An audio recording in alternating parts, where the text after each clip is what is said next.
السلام علیکم۔ یہ ایک بہت ہی پیاری سی اور دکھ بھری کہانی ہے، تو برائے کرم اس کہانی کو آخر تک سنیے گا۔ یہ 1986 کی بات ہے۔ عنایت ماں کا سب سے بڑا بیٹا تھا۔ اس نے میٹرک پاس کر لیا تو ماں نے اسے کہنا شروع کر دیا، بیٹے کوئی کام کاج تلاش کرو۔ بات یہ تھی کہ عنایت سے چھوٹے چاروں بھائی پڑھ رہے تھے، تبھی اس کو یہ احساس دلایا جاتا تھا کہ معاشی بدحالی دور کرنا اسی کی ذمہ داری ہے۔ صبح ہی وہ کام کی تلاش میں نکل جاتا اور شام کو گھر لوٹتا تھا۔ ماں کو اس کے بجھے چہرے سے اپنے سوال کا جواب مل جاتا تھا کہ آج بھی کام نہیں ملا۔ رات نا امیدی کا اندھیرا لاتی اور نئی صبح امید کی نئی کرنیں سمیٹ لیتی۔ 6 ماہ سے یہی ہو رہا تھا۔ کلرکی کے لیے 100 دفتروں کی خاک چھانی، بالآخر مایوس ہو گیا اور پرائیویٹ کام ڈھونڈ لیا۔ ایک آڑتی نے حساب کتاب کے لیے رکھ لیا۔ 1 ماہ کام کرنے کے بعد اس نے 500 روپے دیے۔ عنایت کی آنکھوں میں آنسو آ گئے۔ آڑتی نے پوچھا، کیا کم دیے ہیں؟ یہ تنخواہ ہے یا بھیک؟ عنایت نے دھیمے لہجے میں شکوہ کیا۔ پہلے سے طے کر دیتے، شکر کرو کہ 500 روپے مل گئے، ورنہ ہر جگہ پہلے 6 ماہ مفت کام کرنا پڑتا ہے۔ پہلے تجربہ حاصل کر لو تو اچھا ہے، اچھا کام کرو گے تو کچھ سیکھ لو گے، تب تنخواہ کی بات کرنا۔ عنایت کے حالات ایسے نہ تھے کہ وہ تجرباتی محنت پر وقت ضائع کرتا۔ وہ تھک ہار کر رہ گیا۔ آرتی کا کام چھوڑا تو کہیں چپڑاسی بھی نہ لگ سکا۔ بیمار باپ، 2 بہنیں، 1 ماں اور 4 بھائی، اتنا بڑا کنبہ، اور کفالت کا واحد ذریعہ اس مکان کا کرایہ تھا جو اس کے دادا نے ورثے میں چھوڑا تھا۔ یہ 5 مرلے کا پکا مکان تھا۔ اس کے بیچوں بیچ دیوار کھڑی کر کے 2 حصوں میں بانٹ دیا گیا تھا۔ ایک حصے میں عنایت اور اس کے گھر والے رہتے تھے اور دوسرے حصے میں کرایہ دار۔ اس طرح گزارا چل رہا تھا۔ اس بار جب ملتان سے عنایت کے ماما جی آئے تو ماں رو پڑی۔ بائی سے کہنے لگی کہ تم ہی اس کا کچھ کرو، میں تو دعا کر کر کے تھک چکی ہوں، مگر عنایت کو کہیں نوکری نہیں ملتی۔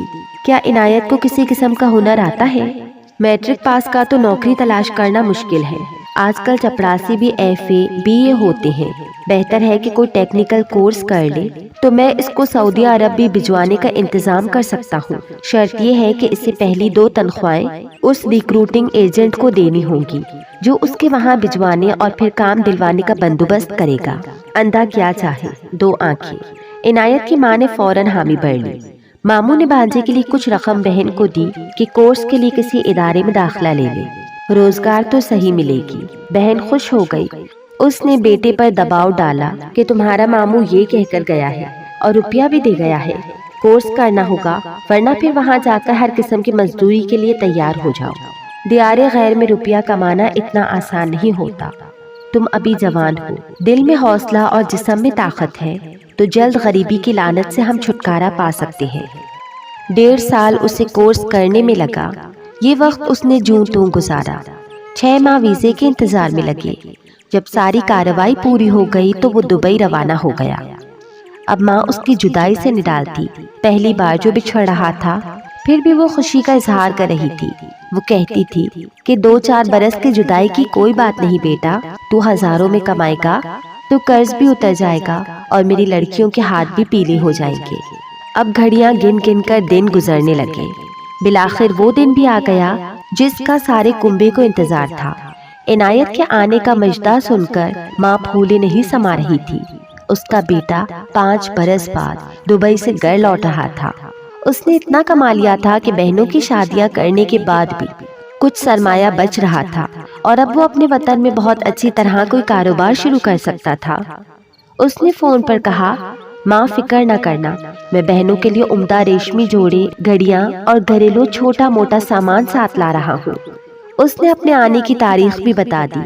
وہ پہلے ملتان میں اترا، جہاں سے ایک روز ننیال میں ٹھہر کر ماموں سے ملنا تھا، پھر آگے اپنے شہر جانا تھا۔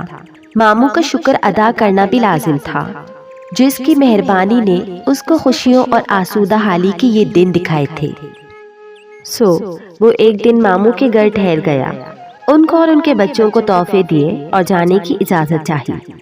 ماموں نے کہا، بیٹا تمہارے پاس سامان ہے، ویگن یا بس پر جانا مناسب نہیں، ایسا کرو ٹیکسی کر لو۔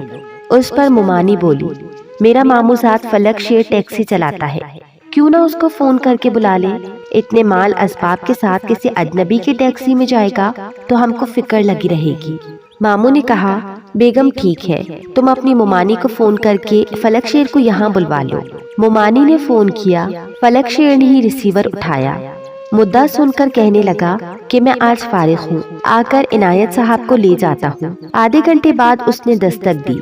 ماموں باہر نکلے تو اس نے کہا، میں ذرا جلدی میں ہوں، گاڑی چیک کرا لوں، رستے میں جگہ جگہ سڑک ادھڑی ہوئی ہے، عنایت کو بھیج دیں۔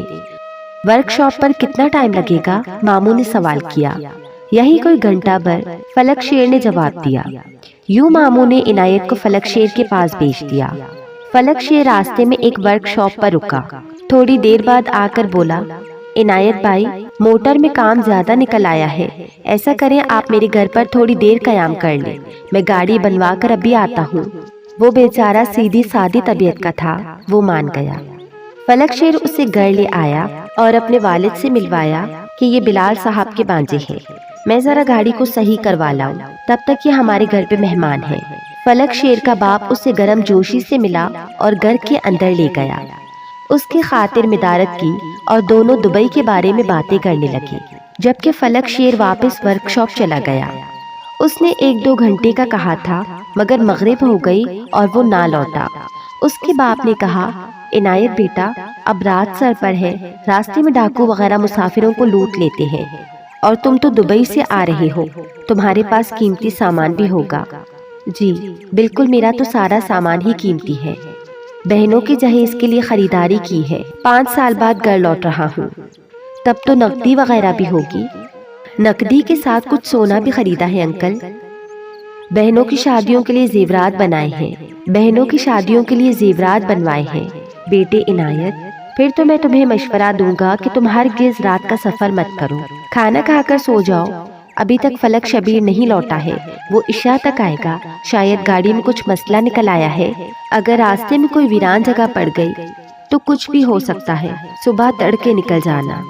عنایت نے سوچا کہ بزرگ ٹھیک کہہ رہے ہیں، رات کا سفر پر خطر ہوتا ہے، دن کو ہی سفر بہتر ہوگا۔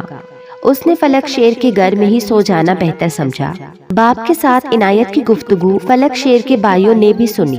عشاء کی نماز کے بعد فلک شیر بھی آ گیا اور کہنے لگا، گاڑی میں تھوڑا سا کام تھا، مگر ٹائر پرانے تھے، سوچا کہ نئے ڈلوا لیتا ہوں، اسی سبب دیر ہو گئی۔ خیر، اللہ کے ہر کام میں بہتری ہوتی ہے، اب صبح چلیں گے۔ الر صبح سفر زیادہ خوشگوار ہوگا، ہم تازہ دم ہوں گے اور اس وقت گرمی بھی کم ہوگی۔ یہ طے پا گیا کہ اب سفر کل صبح ہی کرنا ہے۔ فلک شیر کی والدہ نے پرتکلف کھانے کا انتظام کر لیا تھا، سب نے سیر ہو کر کھایا اور ایک علیحدہ کمرے میں اس کا بستر لگا دیا گیا۔ کھانا کھانے کے بعد فلک شیر نے کچھ دیر اپنے مہمان سے گپ شپ میں وقت گزارا، دبئی کے بارے میں معلومات لی، پوچھا اگر میں وہاں جا کر ٹیکسی چلا لوں تو کتنا کما لوں گا، اور دبئی کا ویزا کتنے میں مل جائے گا۔ عنایت نے سادہ دلی سے تمام معلومات دی اور باتوں باتوں میں بتا دیا کہ 5 سالوں میں اس نے اتنا کما لیا ہے کہ وہ اب خوشحال ہو گیا ہے، بہنوں کی شادی کی خوب جی کھول کر خریداری کی ہے، کیا کیا خریدا ہے اور کتنا سونا لیا ہے، سبھی کچھ احوال اس نے فلک شیر کو بتا دیا۔ اس نے الیکٹرک کا کچھ سامان دیکھنے کی خواہش کی تو سادہ دل عنایت نے ہر چیز کھول کھول کر اسے دکھا دی جو وہ گھر والوں کے لیے لے کر جا رہا تھا۔ غیر ملکی کپڑا اور بیش قیمت گھڑیاں، جوسر، گرینڈر مشین، وی سی آر، ان دنوں وی سی آر کا دور تھا۔ ان چیزوں کو دیکھ کر فلک شیر اور اس کے بھائیوں کے منہ میں پانی بھر آیا، وہ سوچنے لگے کہ اس کے پاس کتنا مال ہے، کاش فلک شیر بھی دبئی کمانے چلا جاتا تو کتنا اچھا تھا، تو ہماری غربت بھی دور ہو جاتی۔ عنایت نے کپڑوں کا ایک ایک جوڑا فلک شیر کے والد اور والدہ کو دیا اور فلک شیر کو ایک گھڑی دی، سوچا مومانی اس امر سے خوش ہو جائیں گی۔ عنایت کی عادت تھی کہ وہ دبئی میں گھر والوں کے لیے اداس ہو جاتا تو ٹیپ لگا لیتا اور گھر والوں کے لیے کیسٹ میں باتیں ریکارڈ کر کے پاکستان جانے والے کسی دوست کے ہاتھ بھجوا دیتا تھا۔ اس بار آنے سے پہلے بھی اس نے کیسٹ بھری تھی لیکن بھجوا نہ سکا، پھر وہ خود ہی پاکستان کے لیے عازم سفر ہو گیا۔ تبھی اس نے دل بہلانے کو ٹیپ ریکارڈر نکال لیا۔ رات کو جب وہ سونے لگا تو فلک شیر اس کے لیے دودھ کا گلاس لے آیا۔ جنوبی پنجاب کے باشندوں کی یہ عادت ہے کہ رات کو سونے سے پہلے وہ دودھ ضرور پیتے ہیں۔ عنایت نے کہا، بھائی میں نے کھانا زیادہ کھا لیا ہے، اس لیے دودھ رہنے دو۔ یار یہ کیا بات ہوئی؟ نوجوان آدمی ہو، تم نے کافی پہلے کھانا کھایا تھا، اب تو رات کے 12 بج رہی ہیں، کھانا تو کب کا ہضم ہو گیا ہے، اب دودھ پی لو، نیند اچھی آئے گی اور تھکن بھی اتر جائے گی۔ جب اس نے اصرار کیا تو عنایت نے اس کے ہاتھ سے دودھ کا گلاس لے کر پی لیا اور سونے کے لیے لیٹ گیا۔ اسے کیا خبر تھی کہ یہ لالچی لوگ اس کے بارے میں کیسا وحشتناک منصوبہ بنا رہے ہیں۔ دودھ میں انہوں نے نشہ آور گولیاں ملا دی تھی۔ میزبان کے جاتے ہی اس نے ٹیپ ریکارڈر میں کیسٹ لگا دی، بٹن آن کر کے ہلکی آواز میں اسے چلا دیا، مگر نشہ رفتہ رفتہ اثر کرنے لگا تھا۔ وہ غنودگی میں جاتا گیا۔ کچھ دیر بعد وہ تینوں کمرے میں آ گئے، جبکہ ان کا والد اپنے کمرے میں سو رہا تھا۔ فلک شیر نے دیکھا کہ عنایت سو چکا ہے تو اس نے اپنے بھائیوں سے کہا، کام شروع کرو، صبح سے پہلے اس کو ختم کر کے زمین کے اندر کرنا ہے۔ اس کے چھوٹے بھائی اکبر نے عنایت کی ٹانگیں پکڑ لی، خود وہ چھلانگ لگا کر اس کے اوپر بیٹھا اور اسے دبوچ کر دونوں بازو مضبوطی سے قابو کر لیے اور عنایت کے منہ پر تکیہ رکھ کر اس کا سانس بند کر دیا۔ وہ دم گھٹنے سے تڑپنے لگا تو انہوں نے اسے پوری طرح چت کر ڈالا، تاہم اس کے زور لگانے سے تکیہ اس کے منہ سے ہٹ گیا۔ وہ اب پوری طرح بیدار ہو چکا تھا، چلانے لگا، یہ کیا کر رہے ہو، کیا کر رہے ہو تم میرے ساتھ؟ وہ بس اتنا ہی بول پایا کہ فلک شیر نے دوبارہ تکیہ اس کے منہ پر رکھ کر اپنے گھٹنے سے اس کو دبایا اور اس کی سانس کو پوری قوت سے بند کر دیا۔ تبھی فلک شیر کی ماں آوازیں سن کر کمرے میں داخل ہوئی۔ یہاں تو کمرے میں عجیب ہی منظر تھا۔ اس کے تینوں بیٹے عنایت پر سوار تھے اور اس کی جان نکالنے میں لگے ہوئے تھے۔ ان کو یہ ڈر تھا کہ ماں جا کر ان کے باپ کو نہ جگا دے۔ کسی جوان مرد کی جان نکالنا اتنا آسان نہیں ہوتا۔ ماں وحشت زدہ ہو کر بولی، او لالچیوں، یہ کیا کر رہے ہو ظالموں، چھوڑ دو اسے۔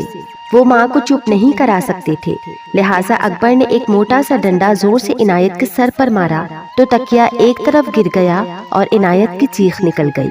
اس کو تڑپتے دیکھ کر فلک شیر کی ماں رونے لگی۔ وہ بوڑھی عورت تھی، بھلا اس کی فریاد وہ کہاں سنتے؟ ان پر تو خون سوار تھا۔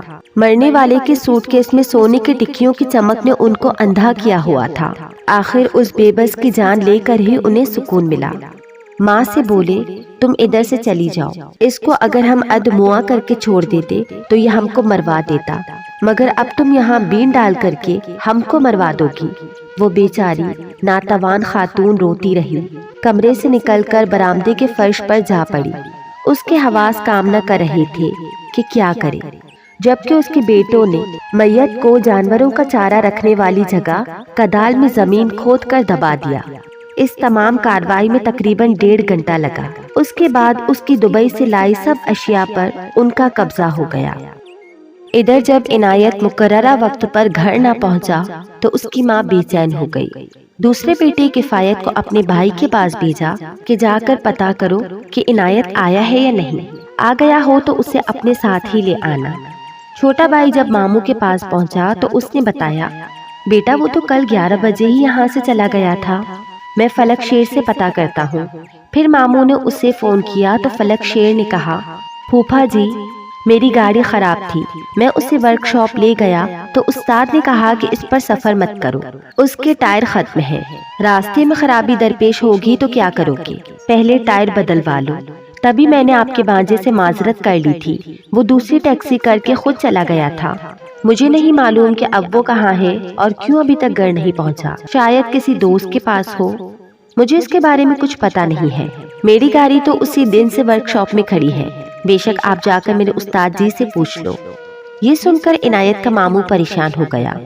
وہ کفایت کو لے کر فلک شیر کے گھر گیا، کیونکہ کفایت بہت پریشان تھا۔ اسے یقین تھا کہ اس کا بھائی دبئی سے آ گیا ہے۔ اس نے وہاں سے چلتے وقت اپنی والدہ کو فون کر دیا تھا اور بتا دیا تھا کہ ملتان ایئرپورٹ سے وہ ماموں کے پاس جائے گا اور پھر گھر آئے گا۔ تاہم جب فلک شیر نے بتایا کہ وہ اپنی ٹیکسی کے ٹائر چینج کروا رہا تھا تو انہوں نے اس کی بات کا یقین کر لیا۔ بظاہر یقین کرنے کی کوئی وجہ بھی نہ تھی، وہ یہی سمجھے کہ ملتان میں عنایت کسی دوست کے پاس چلا گیا ہوگا۔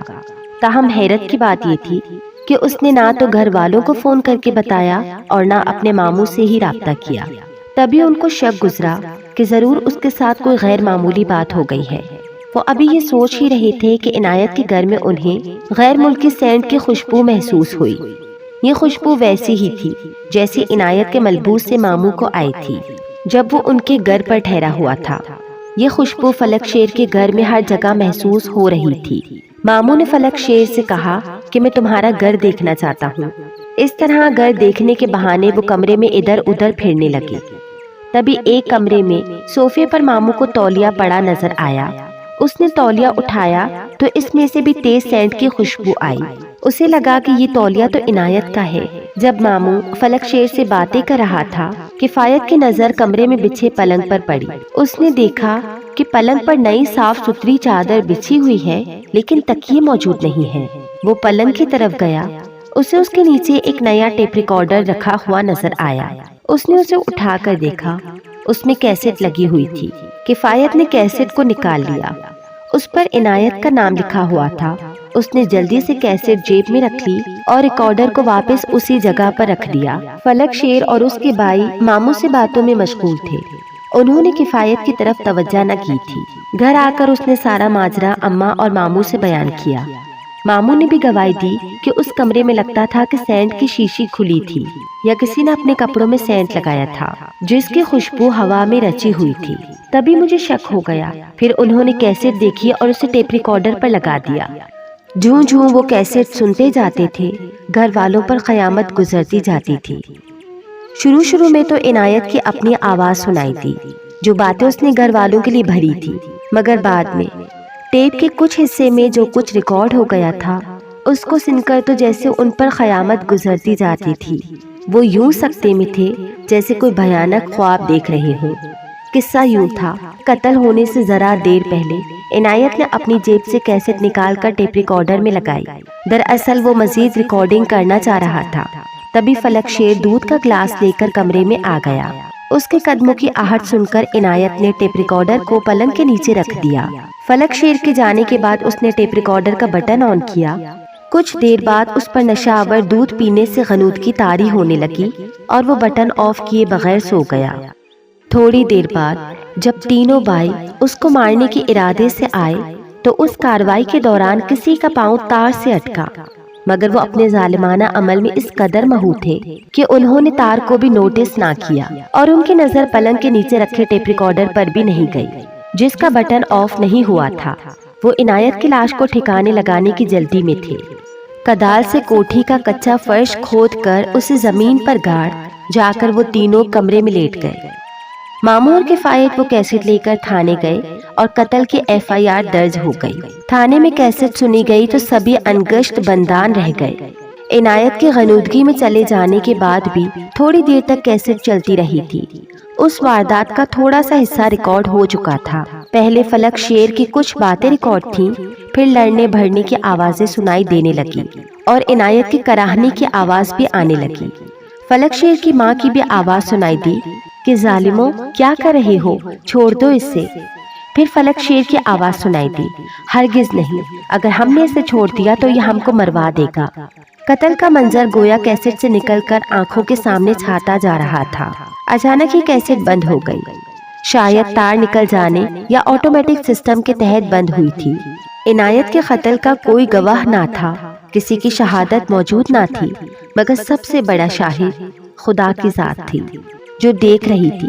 اس نے شہادت کا ثبوت مہیا کر دیا تھا۔ خون چھپ نہ سکا اور اس کیسٹ کی بدولت تھانے میں قتل کا راز فاش ہو گیا۔ عنایت تو جان سے گیا، مگر ماں بھی زندہ درگور ہو گئی۔ وہ بیچاری تو جیتی تھی نہ مرتی تھی۔ 5 برس کی جدائی کے بعد وہ گھڑی آئی بھی تو درمیان میں موت ماں اور بیٹے کے بیچ دیوار بن گئی۔ وہ بدنصیب تو بیٹے کا آخری دیدار بھی نہ کر سکی۔